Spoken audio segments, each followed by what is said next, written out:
To start the banana bread without any sugar, I use applesauce and I sweeten it with stevia. Just to begin, I peel and quarter 3 apples and stick them in a heavy bottom pot on the stove with a squeeze of lemon and a half a teaspoon of stevia. Here they are, all peeled. Don't worry about the brown spots. They're going to cook down into the pot. I use this gadget so it will core and slice up the apple at the same time. It's really fast and I love it. Still, these chunks are a little bit big. They would cook down, but if you chop them up in thirds or quarters from here, they'll break down much faster in the pot. Here are all my apple chunks, and to this I am going to add a half a cup of water, just a little bit, and a few squeezes of lemon to make sure they don't get too brown first. Adds a great flavor too. That's one. Some lemon went in there, and I'm going to do a third. So in all, this is about a half of lemon.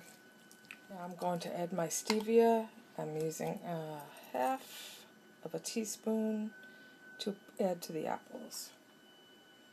Spread it all over, and that should do it. The lid on the apples and turning it on. Take too long to cook, maybe 5 or 10 minutes on medium. Meantime, I'll start getting ready the rest of the recipe.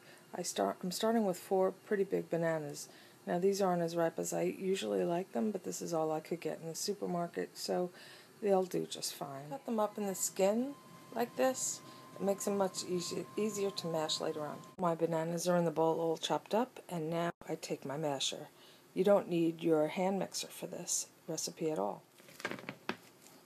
Okay, nice and chunky, just how I like it. To this I'm going to add 2 room temperature eggs. Check on the apples. They're doing pretty well.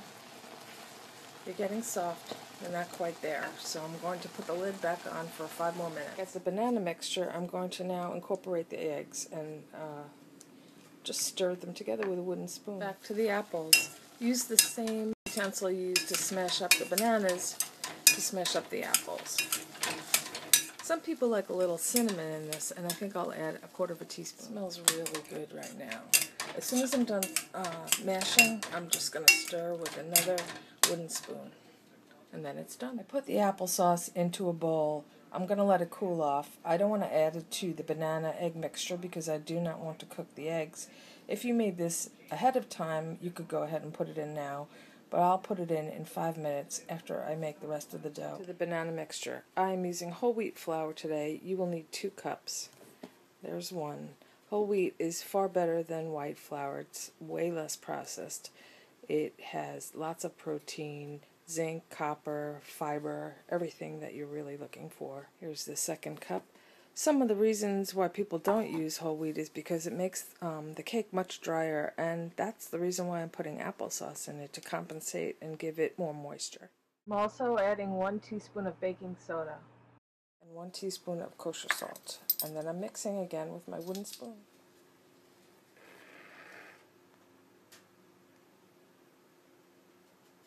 So this batter or dough is very stiff, and that's because of the whole wheat flour. And now, to fix that, I'll add the applesauce. Now, the applesauce at this point is a little warm. It's not hot, it's a little warm, but it's fine to go ahead and add to the banana mixture. Okay, it's getting much softer, better, tasty.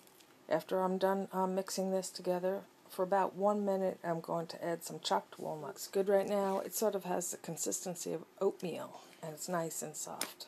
I finally chopped 1 cup of walnuts, and now I'm adding them all to the mixture. Yes, everything is the same color. Everything is all set to bake, but first you have to pour your batter into a loaf pan. I've sprayed mine with some vegetable spray. I like making healthy sized bread, so I fill mine up 3/4 of the way. If you like them a little smaller, of course you can use less, and then go ahead and use all that extra dough and put it in a cupcake mold, and you can have little muffins. Go ahead and bake your bread at 350 for 1 hour. 1 hour later, the banana bread is done. To package, wrap in aluminum foil, and then I put it in a Ziploc bag. And finally, putting it in a zip top bag keeps the air out and the freshness in.